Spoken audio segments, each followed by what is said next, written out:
Hi, I'm Professor Stephanie. I'm going to talk in this video about selecting fabrics. And I'm going to talk a little bit about that, and then I'm going to pause and show you some things too. Okay? So one of the things that I want you to keep in the back of your mind is, why does a client need you when they're selecting fabrics? What do you bring to assist them with this idea of selecting fabrics?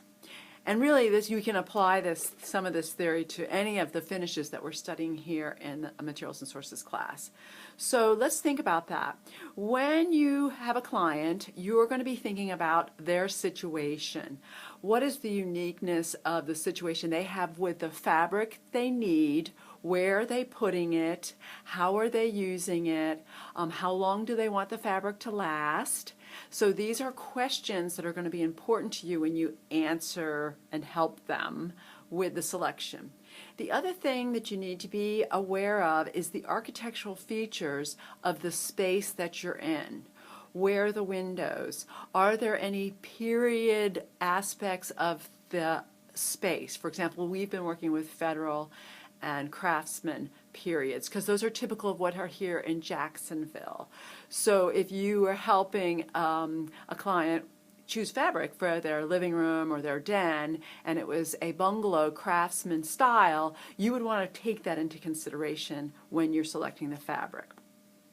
So we want to pay a lot of attention to the usage, a lot of attention to what the space looks like, and then we will also be thinking about how much fabric we need and what the cost is going to be. So those are typical factors when you are working with selecting finishes for a space.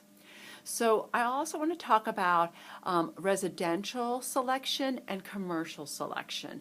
And in fabric, they're kind of two different worlds, and I'm going to talk about that.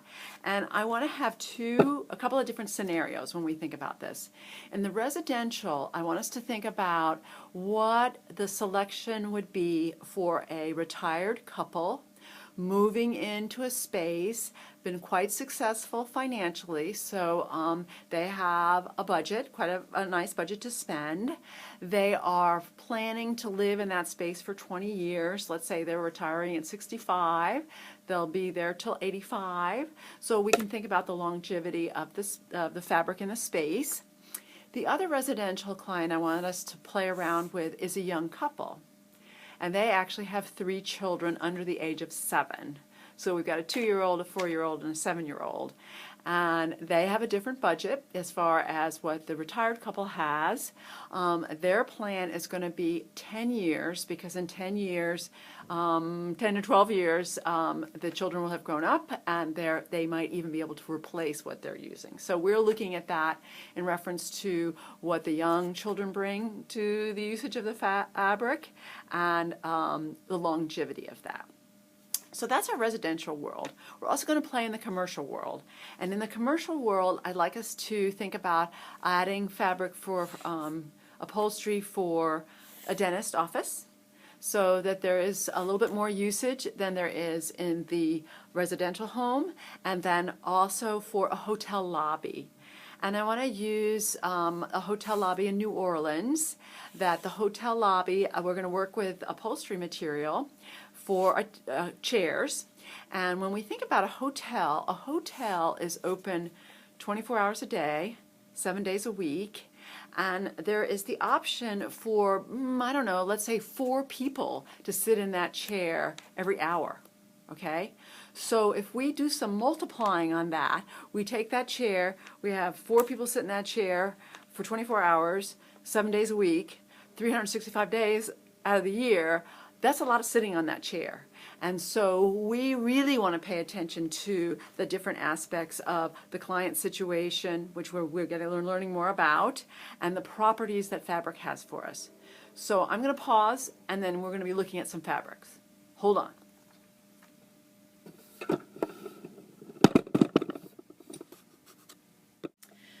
You're going to find that in the field of manufacturers that sell commercial fabrics generally do that, and manufacturers that sell residential do that. So they're separate manufacturers or houses that sell this material.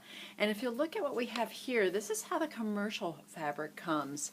It's going to come in small samples these are chained together, and these each represent one style, and these are the different what are called color waves. And you can see that you can select your color waves.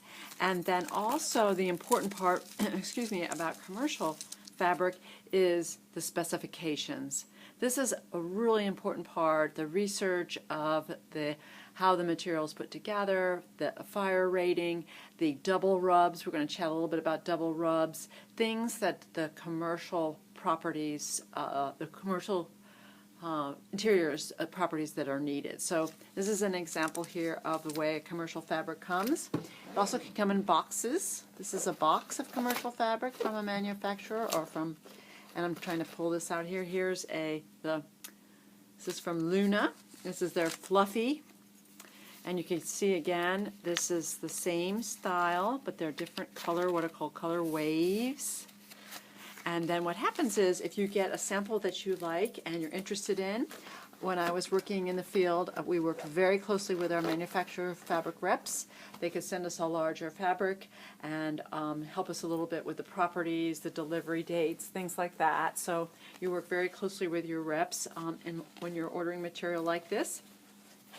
It also comes in, you can get a larger swatch like this is, and I want to look at this particular spec because I want to take a look at that abrasion. I talked a little bit about, and I did the math, if we are working with the hotel in New Orleans and we're going to say that there are 70 people that sit on a chair every day, that would be 25,000 people that would rub on that chair every year.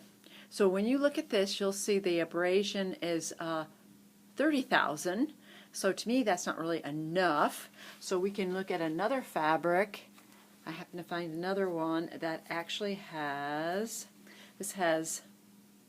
51,000 what are called double rubs. There's actually a machine that is set up that just like rubs the fabric back and forth, and that's how they get their double rub count.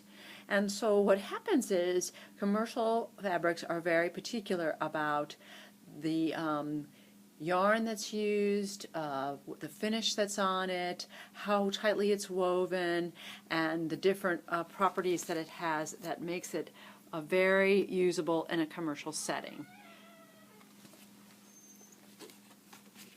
So that is a little bit of a story for the commercial fabrics. You'll also see, I sort of was thinking in terms of the hotel. I also found a commercial fabric from Liz Jordan Hill. That's architecture. And you'll take a look at this. This pattern looks pretty residential. So the manufacturers of commercial fabric understand, for example, like the dentist office, you may not need the super double rubs in the dentist office if it's open 4 days a week. This actually has 15,000 double rub count.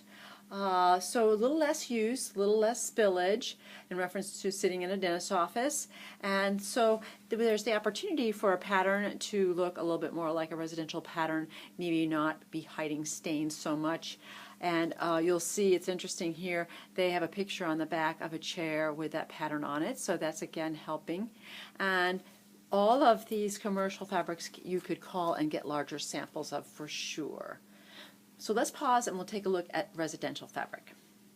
Looking at residential fabric, a typical way that residential fabric comes is in a collection book.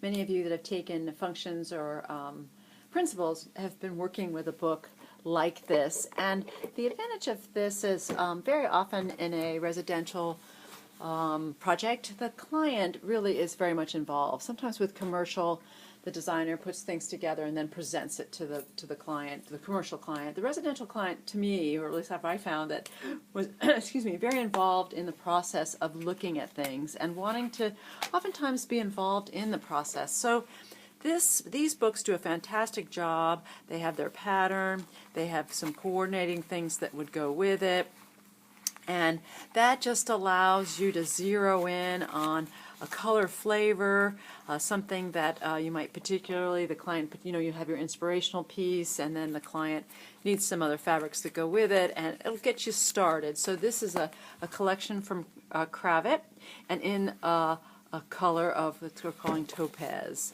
So there was multiple. There's the small pattern, the larger one. Some of them are more dramatic. There's a nice